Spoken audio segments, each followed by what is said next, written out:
Powered by the Montana Television Network. This is the 10 o'clock news on Q2, Montana's news leader. Good evening, everyone. Thanks for joining us this Friday. I'm Jeanelle Slade. And I'm Russ Riesinger. Presidential candidates setting their sights on New Hampshire now. 7 Democrats took the stage in New Hampshire for Friday night's presidential debate, taking a few shots at each other and quite a few more at President Trump. Pete Buttigieg and Bernie Sanders are trying to keep the momentum after the Iowa caucuses, while Joe Biden and Elizabeth Warren looking for a strong performance to remain competitive. News correspondent Skylar Henry reports.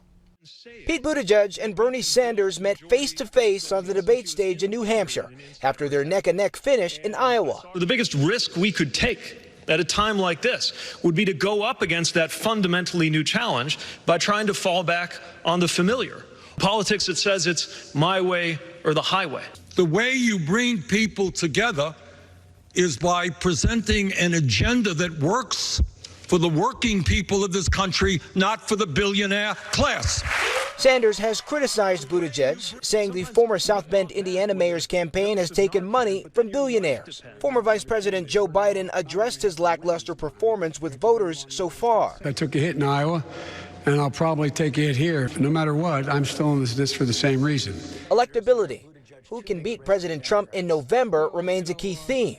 Donald Trump's worst nightmare is a candidate that will bring people in from the middle. I would submit that is me. Biden mentioned Friday's firing of a White House national security official who testified against President Trump during the impeachment inquiry.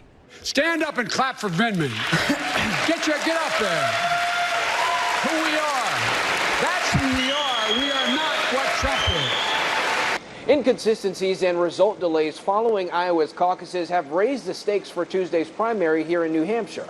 We're the Democrats. We should be the party on the side of hardworking people. Donald Trump is not the cause of all of our problems, and we're making a mistake when we act like he is. That's right. The candidates will continue to campaign across the state all weekend. Skylar Henry, CBS News, Manchester, New Hampshire. And President Trump plans to hold a campaign rally of his own in New Hampshire on Monday. As you just saw in that story, President Trump has wasted little time ousting 2 key witnesses from the House impeachment inquiry, a move being criticized by some Democrats as a clear act of retaliation. Lieutenant Colonel Alexander Vindman, a decorated soldier and national security aide who played a central role in the impeachment case, was escorted out of the White House complex. The president mocked Vindman during yesterday's acquittal celebration. Vindman's lawyer claims he was asked to leave for, quote, telling the truth. Vindman's twin brother was also removed. And President Trump has also fired Gordon Sondland, the U.S. ambassador to the European Union, who testified that everyone was in the loop on the president's plan to get dirt on Joe Biden. The Keystone XL pipeline expected to bring jobs to Montana, but also possible protests. The American Civil Liberties Union wants to know how the state of Montana plans to handle any protest if they do happen, and claims state agencies are withholding this information. Q2's David J. joins us now to explain. David. Well, Jeanelle, Russ, the ACLU says the complaint is about the right to know and also the First Amendment. It wants information about state agencies' plans in the event of a demonstration about the Keystone XL pipeline. The concerns for the state and the ACLU come about partly from the protests for the Dakota Access in North Dakota. Standing Rock Sioux and Cheyenne River Sioux tribes were among those arguing against the pipeline. The complaint is against the Montana Disaster and Emergency Services and the Montana Division of Criminal Investigation. The ACLU states in its filing that both agencies have not produced requested documents or documents have been heavily redacted. According to the ACLU, federal agencies are contemplating closing property around the Fort Peck Dam, and this would impede free speech and free association. We are concerned that certain government agencies might be actively trying to inhibit protest activity, even though protests are a First Amendment right. You have the right to exercise free speech, and if you choose to exercise that right through a protest, it is not illegal. We are concerned that there may be tactics being used to prohibit activists from protesting. The Department of Justice says this is a matter of pending litigation and it does not have a comment at this time. Meanwhile, Lillian Alvarez expects a state response in the next 45 days. Russ, Jeanelle? All right, thanks, David. Well, Northwestern Energy has now filed a formal request with the Montana Public Service Commission to increase its share in the Colstrip coal plants. A 25% increase for the cost of $1. The Montana-based utility is planning to buy out co-owner Puget Sound Energy's stake of 185 megawatts in Colstrip's units 3 and 4. That would increase its total share in the plant to 55%. Northwestern officials say they desperately need new power resources to feed growing regional demand and that it will cut down on price fluctuations. Environmental groups have criticized the plan, saying that ratepayers may be getting the power cheap, but they'd also be buying high maintenance and operating costs for the aging units in a market swinging away from coal. The power plants, the two oldest ones, 1 and 2, shut down at the beginning of this year. The Public Service Commission is scheduled to discuss this latest proposition next Tuesday.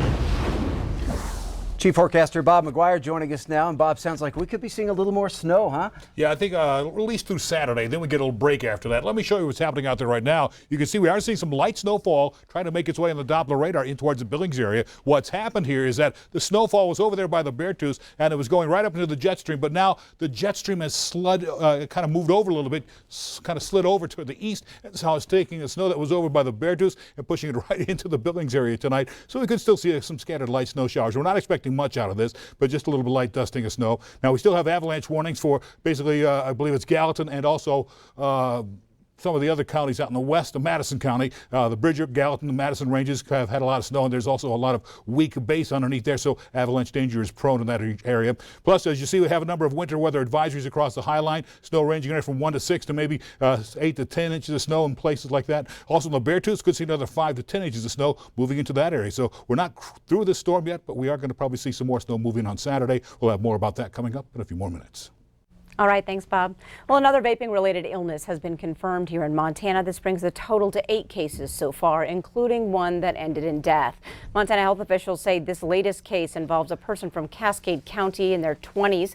The individual has a history of vaping and was hospitalized in January. Nationally, ER visits related to vaping are down after a spike in August and September. But state health leaders say they're still working to investigate lung injuries tied to e-cigarette products. And some news on the flu. Montana reported 3 flu-related deaths in the last week of January. This after just 1 death since flu season started in October. The Montana Department of Health and Human Services says flu activity throughout Montana is widespread, with every county reporting at least 1 case. In all, the state saw nearly 1,000 new cases in the final week of January. The total number is now more than 4,000 across the state for the season. 186 people have been hospitalized. Gallatin County leads the state in flu cases with more than 800. Yellowstone County comes in second with just under 500.